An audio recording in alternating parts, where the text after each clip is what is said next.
Olá, estudantes, sejam bem-vindos a mais uma aula de História do projeto TV Escola Jaboatão. Eu sou o professor Rafael e na aula de hoje a gente vai falar um pouquinho sobre o franquismo e o salazarismo. Tudo bem? Antes da gente começar, vamos dar uma olhadinha no desafio que eu deixei para vocês na aula passada.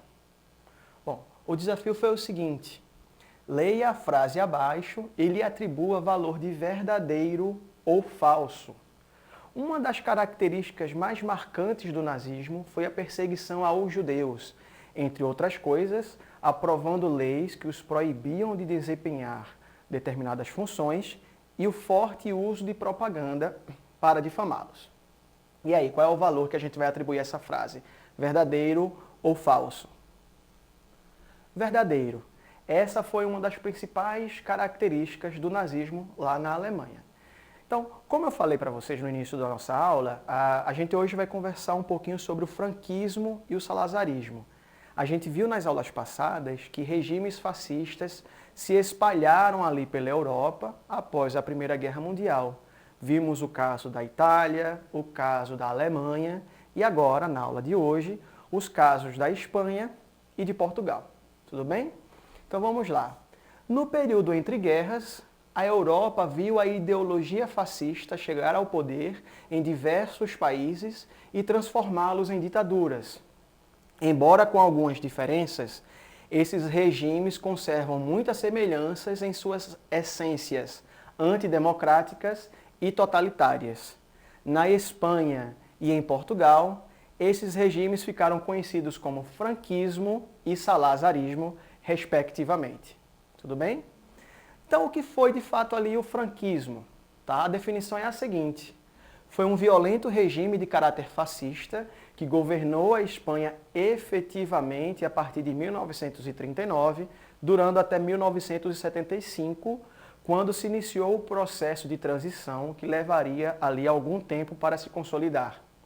O nome franquismo faz referência direta ao general Francisco Franco, que ficou à frente da ditadura entre 1939 até o ano de sua morte, 1975. E aqui cabe destacar, né, o culto ao líder, aquela característica que nós vimos. Né? O nome franquismo está diretamente ligado ao líder do regime, ou seja, fazendo uma associação direta aí e, de certa forma, promovendo tanto o regime quanto o seu ditador. Mas quem foi Francisco Franco? Né? Francisco Franco nasceu em 1892 em Ferrol, uma cidade da Espanha. Se destacou na carreira militar após o golpe de Estado que levou ao poder o ditador Primo Rivera, ainda na década de 1920. Em 1926, Franco foi promovido a general. Com o fim da ditadura de Rivera, que ele apoiou, iniciou ali na Espanha a Segunda República Espanhola, modalidade de governo que desagradava a Franco. A partir daí, ele irá se envolver diretamente na articulação do golpe que irá derrubar a Segunda República. E aí vamos fazer um breve histórico, né, da escalada de Franco ao poder. Após a ditadura de Primo Rivera, a Segunda República Espanhola foi instituída ali na década de 1930 e tinha inclinação de esquerda, sendo apoiada pela União Soviética. E isso desagradava fortemente aos militares e a setores conservadores da sociedade espanhola.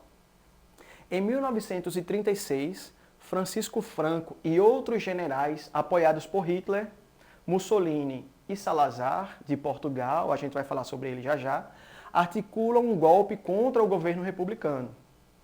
Essa tentativa de golpe, ocorrida ali em 1936, vai gerar uma guerra civil que vai durar cerca de 3 anos. Em 1937, a cidade de Guernica é bombardeada pelos nazistas apoiadores de Franco. E em 1939, as forças fascistas assumem de fato o governo da Espanha. E aqui eu trouxe para vocês algumas observações sobre o regime de Franco. Tá? Na Segunda Guerra Mundial, Franco optou pela neutralidade, apesar de ter tido apoio dos nazistas em algumas ocasiões, como lá no bombardeio a Guernica. Com o fim da Segunda Guerra Mundial, o franquismo tentou separar-se da imagem do fascismo, mas manteve a postura ditatorial do seu governo. Ou seja, com o fim da Segunda Guerra Mundial, os governos fascistas caíram em má fama. E aí Francisco Franco vai tentar se separar dessa imagem.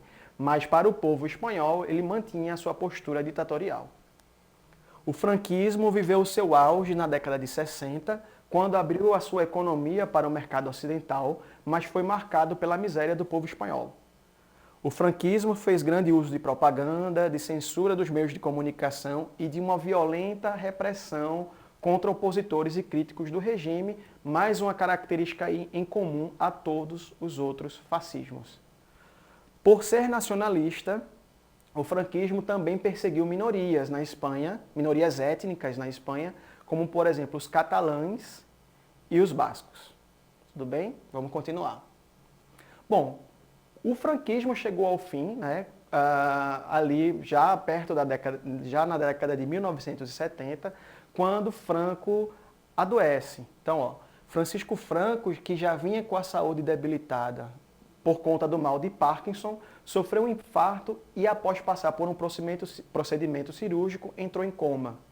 Após um período vivendo ali com a ajuda de aparelhos, veio a falecer em novembro de 1975. A partir daí, iniciou-se um processo de transição política liderada pelo sucessor de Franco. E assim, quando Franco morre, chega ao fim a ditadura franquista. Tudo bem? Então, continuando aqui, a gente vai conhecer um pouco, né, o regime fascista que se instalou lá em Portugal, conhecido como salazarismo. O Estado Novo Português foi um regime fascista que vigorou em Portugal entre os anos de 1933 e 1974. O principal nome desse regime foi o do ditador Antônio de Oliveira Salazar, de onde se deriva o nome pelo qual o regime ficou conhecido, salazarismo. Salazar ficou à frente desse governo ditatorial entre 1933 e 1968, quando precisou se afastar, né, do governo por motivos de saúde. O salazarismo terminou de fato após a Revolução dos Cravos. Quem foi Salazar? Bom, Antônio de Oliveira Salazar nasceu em 1889 em Vimieiro, Portugal. Cursou Direito e teve a carreira política iniciada quando foi eleito deputado pelo Partido Católico. Foi convidado para ser ministro das Finanças ainda na década de 20, ficando poucos dias nessa função. E só em 1928 volta para o cargo, agora acumulando diversas funções e também poder. Bom, e aqui um breve histórico do salazarismo, tá?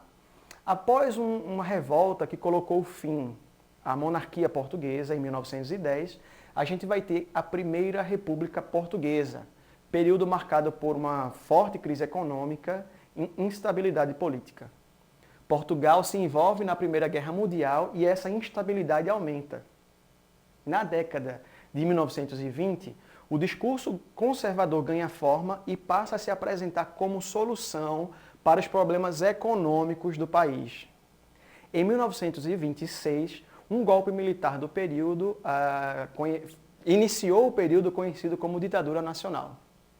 Em 1928, Salazar é indicado para o cargo de ministro das Finanças. E em 1933, Salazar é indicado para ocupar o cargo de presidente do Conselho de Ministros, onde ele vai concentrar muita autoridade e poder, iniciando assim, de fato, a ditadura salazarista.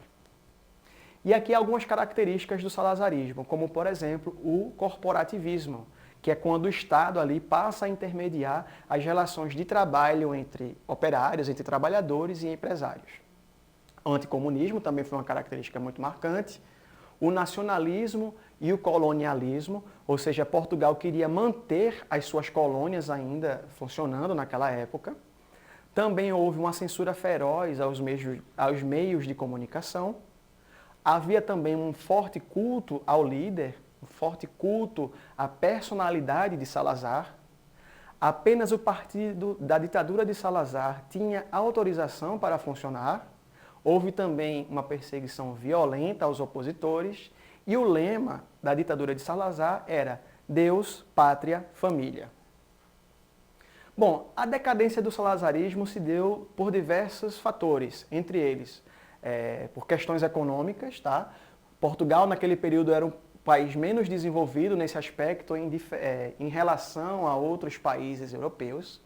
Havia também uma série de guerras coloniais, porque as colônias portuguesas na África e na Ásia começaram a entrar em seus processos de independência, o que desagradava a Portugal. Houve também um afastamento de Salazar do comando da ditadura e entrou no seu lugar Marcelo Caetano, que não tinha apoio dos setores mais conservadores do regime. Setores das Forças Armadas, insatisfeitos com a ditadura, organizou um golpe para tirar Marcelo Caetano do poder. E aí ocorre a Revolução dos Cravos, em abril de 1974, que destitui, ou seja, tira Caetano do poder. Iniciava-se assim a reconstrução do regime democrático lá em Portugal. Antes de me despedir, eu quero deixar aqui com vocês mais um desafio, tudo bem? Bom, eu quero que vocês leiam a frase abaixo e lhe atribua valor de verdadeiro ou falso. Vamos a ela. Entre as muitas características semelhantes entre o franquismo e o salazarismo, como por exemplo a censura e a perseguição violenta a opositores, podemos dizer que o culto ao líder é uma delas. Afinal, os nomes desses regimes faz referência direta aos seus líderes, ditadores, que contavam com ampla propaganda para enaltecer as suas figuras. E aí, essa frase, ela é verdadeira ou é falsa? A gente vai descobrir na próxima aula. Com essa eu me despeço e encontro vocês na nossa próxima aula. Até lá!